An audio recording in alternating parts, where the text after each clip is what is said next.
पे हम लोग शाही ग्लोबल हॉस्पिटल में एक स्वावलंबन योजना के तहत एकत्र हुए हैं, जिसमें हमारे सक्षम के भी कार्यकर्ता इधर बैठे हुए हैं। आप देख रहे हैं कि सक्षम की बहुत सी महिलाएं यहाँ पे आई हुई हैं और यहाँ पर हम लोग एकत्र होकर के आज अपना भारत स्वावलंब कैसे बने, स्व स्वावलंबी योजना के तहत यहाँ पर एकत्र हुए हैं। और इसी क्रम में आइए हम बात करते हैं प्रोफेसर प्रमोद दुबे जी से। प्रमोद दुबे जी, आप यहाँ पर कौन सा कार्यक्रम कर रहे हैं, किसके के लिए यहाँ पे सब लोग एकत्र हुए हैं? पहले तो मैं आपका धन्यवाद दूंगा। जी जी जी। हमारा मुहिम है कि हम आत्मनिर्भर भारत बने, जैसा कि माननीय प्रधानमंत्री योगी आदित्यनाथ जी का ये उद्देश्य है कि हमारा भारत इस कोरोना के महाकाल से आर्थिक दृष्टि से जूझ रहा है। ऐसे में हम आत्मनिर्भर बनकर, जो चाइना जो छोटी छोटी मूर्तियाँ दीपक बना करके हमारे आर्थिक पर कब्जा कर रहा था, तो हम स्वावलंबन, हमारा जो सक्षम का एक प्रकोष्ठ स्वावलंबन, जो सहकार भारती और साक्षी और अपना ये शाही ग्लोबल हॉस्पिटल और वो इनके कारण इनको लेकर के हम एक लघु कुटीर उद्योग के माध्यम से गोबर जो होता है, जिससे हम ऑक्सीजन मिलता है, हम शुद्ध भी होते हैं। और उससे हमारा उद्देश्य है कि आपकी जो हमारा दिवाली आ रहा है उसमें हम गोबर का दीपक, गोबर का बनी हुई मूर्ति, लक्ष्मी गणेश जी का स्वास्तिक, हम प्रत्येक भारत को और उसमें रहने वाले व्यक्ति को ऑक्सीजन युक्त बना करके उनको स्वस्थ रहने का, क्योंकि जगह जगह टीवी, फ्रिज, मोबाइल ये रेडियंस निकालते हैं जो हमारे शरीर के लिए हानिकारक है। गोबर का ये बन रहा है, दीपक है, मोबाइल चिप है, ये सब चीज़ें उपलब्ध करा करके प्रत्येक भारत को, और हमारी जो गरीब बहनें हैं जो घर में रहती हैं उनको हम रोजगार दे रहे हैं। आज उसी का हमारा एक ट्रेनिंग चल रहा है सोशल डिस्टेंसिंग का पालन करते हुए। और हम ये योजना 10 जिलों में, 3 मंडल है, गोरखपुर मंडल, बस्ती मंडल, आजमगढ़ मंडल, ऐसे 10 हमारे जिला के प्रशासनिक जिले हैं। इसमें प्रत्येक तहसील, ब्लॉक और नगर इकाई में ऐसी सामुदायिक समूह योजना बना करके हम इसको लागू कर रहे हैं, जिससे हमारा बहनें, भाई और सब बनकर सक्षम, सहकार भारती, साक्षी और अन्य एनजीओ की बोला करके भी उनको भी हम ट्रेनिंग दे करके सक्षम भारत, समर्थ भारत, समृद्ध भारत की मनोकामना लेकर के भारत हमारा पैरम भावों पर पहुंचे और चाइना को आर्थिक दृष्टि से कमजोर करके हम सबल बने, पूरे विश्वव्यापी बने। यही हमारी भावना है। वंदे मातरम। बहुत बहुत धन्यवाद प्रमोद जी। और इसी क्रम में हम आगे बढ़ते हैं। सर से हम चाहेंगे कि हमारे माननीय शिवशंकर शाही जी ग्लोबल हॉस्पिटल के ओनर और इस कार्यक्रम को अध्यक्षता को ढंग देने वाले हमारे शाही जी, आप बताइए सर, ये जो योजना है इससे आपको क्या लगा कि स्वावलंबन किस हद तक हो सकता है? देखिए, क्या ये हमारे लिए कारगर है? मैं डॉक्टर शिवशंकर शाही सक्षम का प्रांतीय अध्यक्ष हूँ, सक्षम गोरख प्रांत का। और हम सक्षम के माध्यम से चाइना को हराने की कोशिश कर रहे हैं। जैसे चाइना छोटी छोटी चीज़ें बनाता है, झालर बनाता है, पेन बनाता है, खिलौना बनाता है अपने सोर्सेस यूज करके। तो ये जो गोबर देखिए, गोबर ही इंदिरा मैडम ने बोला है कि गोबर इतना पवित्र चीज़ है कि पहले मेरे घर में लीपा जाता था। जी जी। हम लोग ज़्यादा गांव में जब खेती होती है तो गेहूं धान होता है, उसमें गोबर का एक पिंड रखा जाता है कि उसको उससे धन की वृद्धि होगी, उसमें लक्ष्मी बचती है। आज हम पक्के मकान में घर में रह रहे हैं, तरह तरह की बीमारियाँ पैदा हो गई है, नई नई बीमारियाँ, टाइम लेगा लेने में, वो अलग चीज़ें हैं। लेकिन इस गोबर को इतना इम्पॉर्टेंट है हमारे शास्त्रों में। गौमूत्र, गौ गोबर, पंचामृत हम लोग पीते हैं जो शरीर के सारे कीटाणुओं को मार देता था, वो सब चीज़ें रहती थी। तो हम अपनी कल्चर भूलते गए। और आज का जो प्रकरण है इतना अच्छा चीज़, इतना अच्छा लगा कि मैं उनको धन्यवाद दूंगा। उन्हें इतनी अच्छी चीज़ लाई है कि उन्होंने बोला कि गोबर में, गाय के गोबर में लक्ष्मी का वास होता है। इतना 100% सही बोली, क्योंकि वो हमारे रात में रखा जाता था घर में लोग। और इस लक्ष्मी से सबको लक्ष्मी अर्निंग होगी, बेरोजगारी दूर होगी, एक लघु उद्योग जाएगा। हमारे दिव्यांगजन हैं जो रोजगार नहीं पा रहे हैं, वो इस तरह चीज़ें चालू करेंगे तो गोबर के इस आधुनिकीकरण से ये देखा गया कि स्वास्थ्य बन रहा है, मूर्तियाँ बन रही हैं, आपका गमला बन रहा है, दीपावली का दिया बन रहा है। ये हम प्रदूषण से कितना परेशान है कि आप न्यूज में पढ़ते होंगे कई गाय माता अपना प्राण दे दी इस पॉलिथीन को खा के, जो सड़ता नहीं है। जो चाइनीज दिए आते हैं जो प्लास्टिक सड़ते नहीं है, वो हम लोग को सिर्फ नुकसान करते हैं। और ये तो मिट्टी में मिल जाएगा, मिट्टी की चीज़ें मिट्टी मिल जाएगा। और गोबर से जो भी चीज़ें बन रही है, चाहे खिलौना बन रहा है, चाहे मूर्ति बन रही है, चाहे दिया बन रहा है, चाहे ट्रे बन रहा है, चाहे गमला बन रहा है, उससे प्रदूषण का पूरा 100% फायदा है। तो देखा जाए तो इसमें सिर्फ फायदा ही फायदा, नुकसान नाम की कोई चीज़ है ही नहीं है। सिर्फ फायदा है, नुकसान नाम की कोई चीज़ नहीं इसमें है। और इसको बहुत ही बड़े लेवल पर हम लोग प्लान कर रहे हैं। अभी हम हैं डॉक्टर भाई से हमने मिलकर प्लान किया है कि जो भी बहनें, जो भी दिव्यांग भाई हमारे इस चीज़ को करेंगे, इसको पूरा बेचने का, पूरा खरीदने का हम लोग जिम्मेदारी लेंगे। फैक्ट्री में माल बने, माल का कंजम्पशन न हो, वो भी बुरी बात है। और एक ऐसी चीज़ है जिसको अभी तो समाज में लोग देखे नहीं, हर बंदा प्रदूषण से परेशान है। लॉकडाउन में कितना स्वच्छ वातावरण हो गया था, जो देख लिया है वो पुनः उस गंदगी में नहीं जाना चाह रहा। और उस गंदगी से दूर रहने के लिए आपको अपने जीवन में कुछ परिवर्तन लाना पड़ेगा। जैसे आज गोबर की चीज़ें हुई हैं, जैसे दीपावली में दिया जलाइए, आप दिया जलने के बाद आपके गमले में खाद का काम करे, मतलब जीते भी फायदा, मरते भी फायदा, हर तरह से फायदा। 1% कोई नुकसान की चीज़ है ही नहीं। कोई उदाहरण बताए तो मैं उसको अच्छा मानूंगा। क्या कोई बता सकता है कि इसमें घाटा हो सकता है? कभी नहीं, केवल फायदा ही फायदा है। सर यह कब तक मार्केट में आप इसको लॉन्च करने के विचार में है? कब तक यह सब आम जनता तक कितने जल्दी से जल्दी यह पहुंच जाएगा? देखिए, अभी जो मीनाक्षी मैडम हमारी हैं, ये पहला ट्रेनिंग है, फर्स्ट ट्रेनिंग है।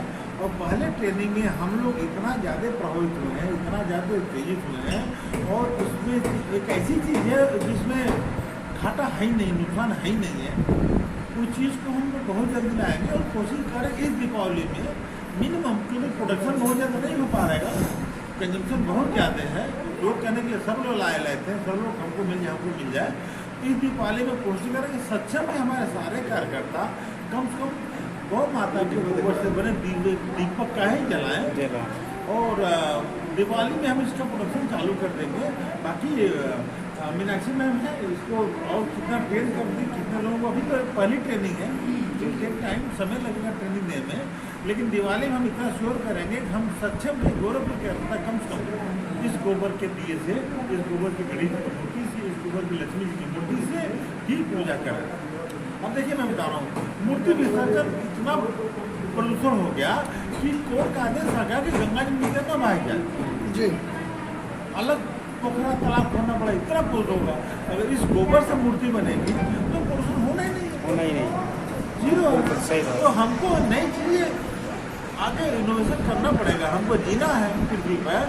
तो कुछ ना कुछ ऐसा करना पड़ेगा कि हम भी जिंदा रहे, हमारा प्रदूषण रहे, हमारा वातावरण रहे, इकोसिस्टम मेंटेन रहे। बहुत बहुत धन्यवाद सर आपका। और इसी क्रम में हम आगे बढ़ते हैं हमारे संगम हॉस्पिटल के sir doctor Y Singh ji से। सर मैं ये पूछना चाहता हूँ कि आपको इससे क्या लाभ लगा? क्या हमारा अभी तक मैंने गोबर के बहुत सारे इस्तेमाल देखे थे, सुने थे। ये हमारे लिए बिल्कुल नया था और पहली बार हमने गोबर से इस तरह से दीपक और सुंदर मूर्तियाँ बनाते हुए मैंने देखा। और मैं धन्यवाद देना चाहता हूँ विनीता मैम का और मीनाक्षी मैडम का, जो इन्होंने सक्षम के लोगों को ये अवसर दिया इसको सीखने का। और हम ये आश्वस्त करना चाहते हैं कि ये जो भी महिलाएं ये दीपक या मूर्तियाँ बनाएंगी, वो उनका मेहनत बेकार नहीं जाएगा। उसको मार्केट में बेचने का काम या हम लोग अपने माध्यम से सक्षम की पूरी टीम उसमें लगेगी, ताकि उनका कहीं से नुकसान ना हो, उनको प्रोत्साहन मिले इस चीज़ के लिए। और ये जैसा कि डॉक्टर साही ने भी बताया, काफ़ी कुछ उन्होंने बता दिया किस तरह से ये इन्वायरमेंट फ्रेंडली है, किस तरह से इससे हम अपने इकोसिस्टम को बचा सकते हैं, किस तरह से हम अपनी ज़रूरतमंद महिलाओं को स्वावलंबी बना सकते हैं, किस तरह से चाइना का एक प्रोडक्ट्स का एक सब्स्टिट्यूट हम बना सकते हैं जो कि बहुत ही सस्ता भी होगा, बहुत ही सुंदर और इको फ्रेंडली होगा। धन्यवाद। सर फिर भी इसकी कॉस्ट क्या, लागत क्या लगभग कितनी आ सकती है? चूँकि आज के समय में लॉकडाउन का समय है और लोग आर्थिक तंगी से परेशान हैं, तो सर मिनिमम कॉस्ट क्या इसकी आ सकती है? देखिए, स्वास्थ्य के बारे में ज़्यादा बेहतर मीनाक्षी मैडम बता सकती हैं, क्योंकि ये लोग ज़्यादा बेहतर जानती हैं। लेकिन जैसा कि हम देख रहे हैं इसमें रॉ मटेरियल तो गोबर यूज हो रहा है, गोबर का एक बढ़िया चूरा बना हुआ है और जो गीला गोबर है वो यूज हो रहा है और सांचे यूज हो रहा है। तो हमें नहीं लगता कि इसमें लागत बहुत ज़्यादा है।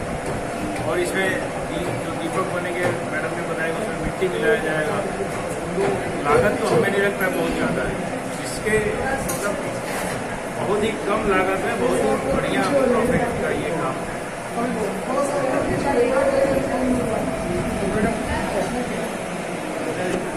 बहुत धन्यवाद सर का। अब हम लोग देख रहे हैं यहाँ पे कि गोबर से बहुत सी, ये देखिए आप, गोबर से कितने अच्छे अच्छे सुंदर सुंदर दीपक बने हैं, जिनको हम घरों में दीपावली के समय या किसी अन्य कामों में, जो धार्मिक कार्यों में जला सकते हैं। और ये देखिए कितने प्यारे ये स्वास्तिक के चिन्ह हैं, जिनको अगर हम कलरफुल कर दें या बिना कलर के ही ये कितने प्यारे लग रहे हैं। और इनको हम घरों पे सजाते हैं। ये देखिए किस तरीके से श्री ओम बना हुआ है। और आप देख रहे हैं मैम अभी गमले को बनाई हुई थी।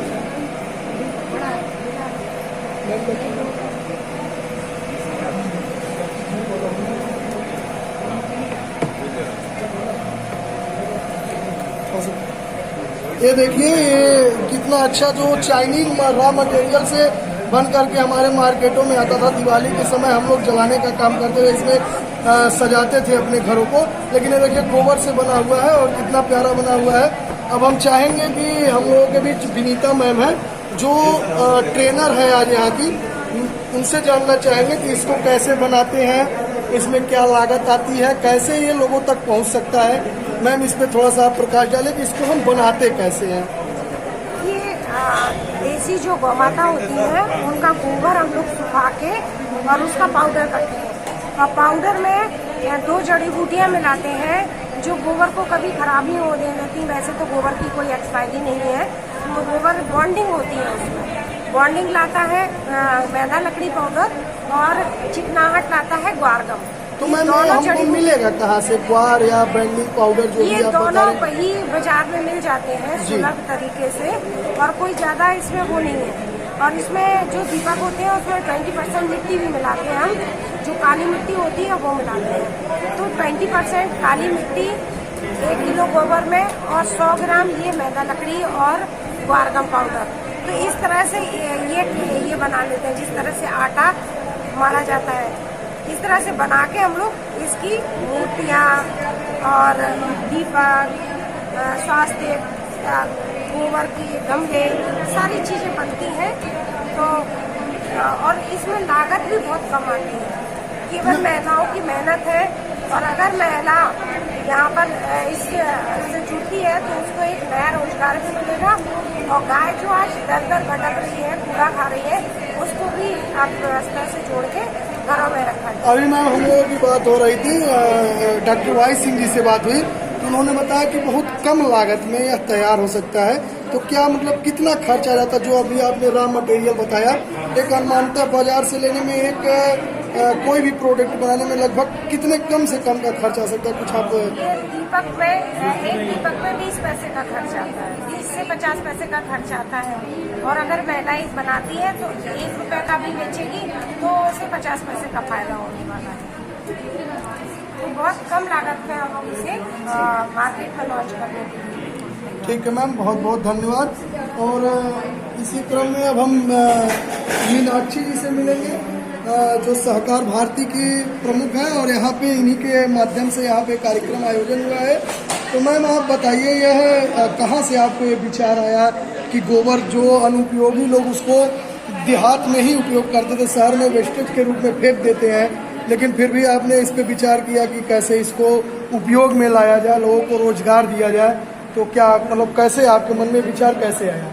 जैसे ये मेरा ही नहीं, हमारे पूरी सहकार भारती का ये विचार आया। सभी हमारी विनीता दीदी वो स्वदेश भारत के नाम से अपना बनाई हैं और वो ज़्यादा गौपालन, आजकल गौशालाएं बहुत हैं, लेकिन उसके बावजूद भी हमारे शहर में गायें सब घूम रही हैं और वो प्लास्टिक पॉलीथीन वगैरह खा रही हैं। कोई भी उनका संरक्षण नहीं है, कोई उनको देखने वाला नहीं है, बस दूध निकाल लेते हैं और उनको बाहर निकाल देते हैं सड़कों पे भटकने के लिए। तो उसको किस तरह से नियंत्रित किया जाए। हमारे मुख्यमंत्री जी ने भी बहुत इस पे ध्यान दिया कि मतलब किस तरह से ज़्यादा लोगों को प्रेरित करें कि वो गायों को खरीदने की कोई कर नहीं पा रहे। लेकिन इसके लिए हमारी सहकार भारती ने ये सोचा कि हम जब लोगों को जागरूक करेंगे, क्योंकि इससे इतने लाभ हैं कि हम लोग ज़्यादा से ज़्यादा विद्युत सामग्री उपयोग करते हैं, जैसे मोबाइल हो गया, पंखा हो गया, मिक्सी हो गया, मतलब पूरे घर में हम केवल और केवल विद्युत के संपर्क में हैं, जिससे हमारी ऊर्जा खत्म हो रही है। अब उसको कंट्रोल करने के लिए देसी गाय के गोबर का इस्तेमाल है। अगर घर में एक स्वास्थ्य बना करके भी हम रखते हैं तो उससे भी हमारी ऊर्जा कुछ वो होगी। और जो ये कोरोना जैसी महामारी फैलने का सबसे बड़ा यही कारण है कि गांव में पहले लोग घरों को लीपते थे उससे, और जगह जगह हम लोग नागपंचमी में भी देखते हैं कि उसका घेरा बनाते हैं या नाग बनाते थे। इसके पीछे यही कारण था। लेकिन अब ये भौतिक युग में लोग ज़्यादातर आधुनिक युग में इसमें आ गए हैं, भौतिक सुख की तरफ, तो इस पर ध्यान नहीं है, जिसका कारण ये है कि आज ये कोरोना जैसी महामारी से हम लोगों को जूझना पड़ा। और जब हम इसका ज़्यादा से ज़्यादा प्रयोग करेंगे, हमारी प्रकृति के लिए भी, हमारे लिए भी और हमारे समाज के लिए भी ये सबसे ज़्यादा लाभकारी होगा। और हमारी गौ माता, जिनमें 33 करोड़ देवता का वास है, उनका भी सब लोग समझेंगे महत्व और उनको अपने घरों में रखेंगे, उनकी सेवा करेंगे अच्छे से, क्योंकि उनका एक भी चीज बेकार नहीं है। उनका गौमूत्र, जिससे अर्क बनता है, अमृत धारा बनती है, सारा चीज उससे कई उपयोगी चीजें बनती हैं। मतलब वो मरती हैं तब तक अपने शरीर से भी, उनकी हड्डी है, दांत है, हर चीज उपयोगी होती है। तो मैम क्या सहकार भारिता जो आपकी सहकार भारती है संस्था, तो सिर्फ यह संस्कार भारती सिर्फ गोबर से ही बना रही है प्रोडक्टों को, कि फिर या अन्य चीजों से भी आप लोग उसको आगे बढ़ा रहे हैं? नहीं, अभी केवल और केवल हम लोग गोबर से ही, ताकि ज्यादा से ज्यादा हम इस महामारी को दूर कर सके। सबसे ज्यादा हमारा फोकस यही है कि ये कोरोना जैसी बीमारी से लड़ने की क्षमता आ जाए और ये महामारी ज्यादा से ज्यादा हम लोगों से दूर हो और ये शुद्ध वातावरण मिले। तो मैम ये पहला ट्रेनिंग है जहाँ पे आपने करवाया कि अन्य जगहों पे भी आप लोगों को प्रशिक्षित कर चुके ये हैं? पहला स्थान है। ये डिसाइड हमने सक्षम और सहकार भारती के संयुक्त सहयोग से हमने ये करवाया और कल चैम्बर ऑफ इंडस्ट्री में भी इसका होने वाला है। तो हम लोग ये मतलब स्टार्टिंग हम लोगों की 1 महीने से प्लानिंग चल रही थी, लेकिन अब 2 महीना रह गए हैं दीपावली पे। तो इस बार हमारा यही उद्देश्य है कि पूरे शहर में, पूरे शहर ही क्यों, हमारे पूरे उत्तर प्रदेश में और पूरे भारत में ज़्यादा से ज़्यादा ये गाय के गोबर से ही बने मूर्तियाँ, चाइना से बनी या चीनी मिट्टी की मूर्तियाँ या मिट्टी की मूर्ति, ये सब ना आए। ज़्यादा से ज़्यादा गोबर से बनी हुई मूर्तियाँ ही हमारे घरों में आए, और ताकि 1 साल तक हमारे घर में रहेंगी मूर्ति और उनका विसर्जन करने के बाद भी प्रकृति को कोई भी नुकसान नहीं पहुँचा। तो मैम अगर किसी को इन सब चीज़ों का प्रोडक्शन करना है या खरीदना है तो वो कैसे आपसे संपर्क करेंगे, किसके माध्यम से मिलेंगे? उसके आपसे द्वारा सहकार भारती ने ये निर्णय किया है कि हम ज़्यादा से ज़्यादा स्वयं सहायता समूह बनाएंगे। पूरे शहर में हमारे समूह बनने लगे हैं और 2-3 समूह प्रोडक्शन करेगा। उस समूह से फिर दूसरा समूह खरीद करके उसको कलर करेगा और डेकोरेट करेगा। तीसरा समूह उसका मार्केटिंग करेगा। उसका हम लोग एक वो बनाएंगे चैनल कि कैसे कैसे उसका करना है। और हर चौराहे पे हमारी इन्हीं बहनों के बच्चे, पति जो बेकार घूम रहे हैं या उनके पास कोई रोजगार नहीं है, उन्हें भी अर्थव्यवस्था से जोड़ना है, ज़्यादा से ज़्यादा लोगों को रोजगार मिल सके और उनके घर की आर्थिक स्थिति सुदृढ़ हो सके। चले, बहुत बहुत धन्यवाद मीनाक्षी जी का। आइए हम जानते हैं यहाँ पे जो महिलाएं आई हैं उनका क्या प्रभाव रहा, उनको यहाँ से क्या सीख मिली। आइए, क्या नाम है आपका? कहाँ से आई हैं? काशीराम आवास से आई हैं। अच्छा बताइए, आपको यहाँ आके कैसा लग रहा है? अच्छा लगा। क्या सीखा आपने, क्या बताया गया है? गोबर से बनाने के लिए मूर्ति। तो क्या आपको बढ़िया लगा? आप अपने घर पे बनाएंगी? कैसे बनाएंगी, कैसे संपर्क करेंगे इन लोगों से? अब उसके लिए किसके माध्यम से आप आई हैं? अच्छा, आपके माध्यम से। आइए, जिन महिलाएं जिनके माध्यम से आई हैं, हमारे सक्षम के अनिल जी, अवनीश कुमार प्रजापति जी से। तो बताइए प्रजापति जी, कैसे आपको ये प्रेरणा मिली, कैसे इस बारे में जानकारी मिली कि इनको ले चला जाए, सहकार भारती से जोड़ा जाए, ये गोबर से कुछ ऐसी चीज़ें बनाएं जिससे स्वावलंबी बने?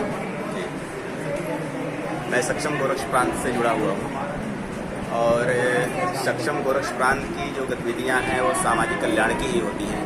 इसमें दिव्यांगजनों के और महिलाओं के, जो समाज के गरीब असहाय शोषित वंचित लोग हैं, उनके कल्याणार्थ जो है कार्यक्रम संचालित होता रहा है। तो अभी बीच में सक्षम के माध्यम से जानकारी हुई कि गोबर से जो मतलब माननीय हमारे प्रधानमंत्री जी ने जो है चाइना पर जो उत्पाद आते थे हमारे देश में, उस पर उन्होंने प्रतिबंध लगा रखा है। उससे क्या है कि जो चाइनीज मूर्तियाँ हमारे देश में आती थी तो हमारे देश की बहुत से पैसे जो है बाहर चले जाते थे। तो हमारे प्रधानमंत्री जी ने देश के आवाम का आह्वान किया कि वो आत्मनिर्भर बने और स्वयं अपने वहाँ उत्पादन करके हर चीज़ को जो है मार्केट में सेल करें। इससे क्या होगा, हमारे देश की अर्थव्यवस्था भी मजबूत होगी। तो सहकार भारती के सहयोग से गोबर से बने उत्पादों का जो है बनाने का जो प्रशिक्षण कार्यक्रम की जानकारी हुई और हमारे मोहल्ले की जो हमारे कॉलोनी की महिलाएं हैं जो आज प्रशिक्षण लेने के लिए आए हैं, उन्होंने ट्रेनिंग लिया और वहाँ पर जो है बाकायदा इसका जो है व्यवस्था बना करके जो है आने वाले दीपावली में लक्ष्मी जी, गणेश जी की मूर्तियाँ हैं, दीपक हैं, इस तरह का जो है व्यवस्था बना करके जो है मार्केट में लोगों को लाभान्वित कराने का प्रयास किया है। चलिए, बहुत बहुत धन्यवाद आपका। और इसी क्रम में आइए हम मिलते हैं हमारे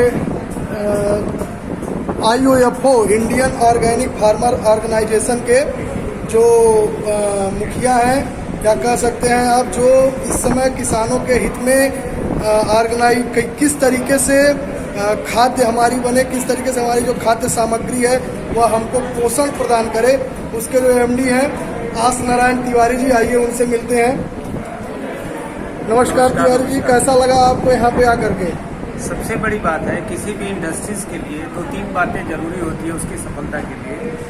एक तो वो रॉ मटेरियल जो कहीं बाहर से आता है और दूर से अगर रॉ मटेरियल मंगाते हैं तो वो महंगा हो जाता है। कब मिले नहीं मिले ये हमारे हर घरों में या हर गांव में उपलब्ध है इसका रॉ मटेरियल, और ये सबसे हर कोई आसानी से कर सकता है। कोई टेक्नोलॉजी नहीं, कोई मशीन नहीं।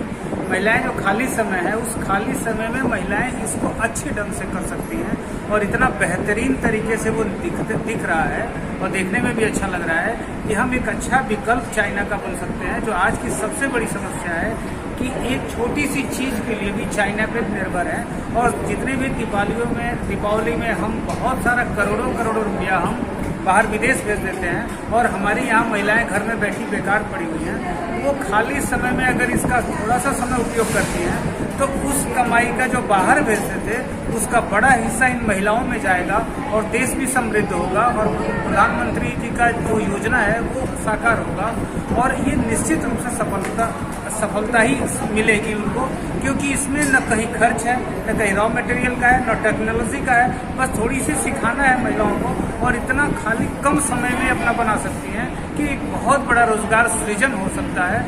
जो मुख्यमंत्री जी ने भी कहा था कि महिलाओं में ज़्यादा बहुत सारी ऐसी महिलाएं हैं जो घर के काम से फुर्सत नहीं मिलती हैं या रेगुलर समय नहीं दे सकती हैं, तो वो इस काम को बड़े आसानी से कर सकते हैं। और गांव में गरीब महिलाएं हैं, बहुत सारी बेरोजगार महिलाएं हैं जिनको ये आसानी से रोजगार उपलब्ध कराया जा सकता है और एक बड़ी टीम है। हमने भी देखा है इसको, बहुत ही कार्यक्रम अच्छा लगा और आगे से हम लोग भी अपनी टीम के साथ पूरी महिलाओं की एक जगह एक सहकारिता में जोड़ के और इसे उपलब्ध कराया जाएगा और मार्केटिंग के लिए भी हम लोग भी प्रयास करेंगे। आपके पास तो सर IOFO की बहुत बड़ी टीम है, आप बहुत दिन से इंडियन ऑर्गेनाइजेशन चलाते हैं, फार्मर ऑर्गेनाइजेशन, तो जिसमें ऑर्गेनिक चीज़ें बनती हैं। आपको तो गोबर का महत्व बहुत भली बात पता है, तो क्या आप अपने किसान भाइयों को, बंधुओं को जो आपकी संस्था से जुड़े हैं उनको भी आप जोड़ने का प्रयत्न करेंगे इसमें? बिल्कुल सही आपने कहा है, ये गोबर का ही महत्व है। हम लोग पहले से ही गोबर के ऑर्गेनिक खेती, जो मैडम ने कहा कि 3-4 चीज़ें बहुत आवश्यक है। आज की जो समस्या है पराली जलाने की सबसे बड़ी समस्या है। तो पराली क्यों जलती है? क्योंकि पशुधन कम हो गया है। अब जो किसान डंठल अपना उगाने के बाद खेतों में डंठल जलाता है जिससे बहुत बड़ा पर्यावरण प्रदूषण पैदा होता है, वो समस्या ही खत्म हो जाएगी।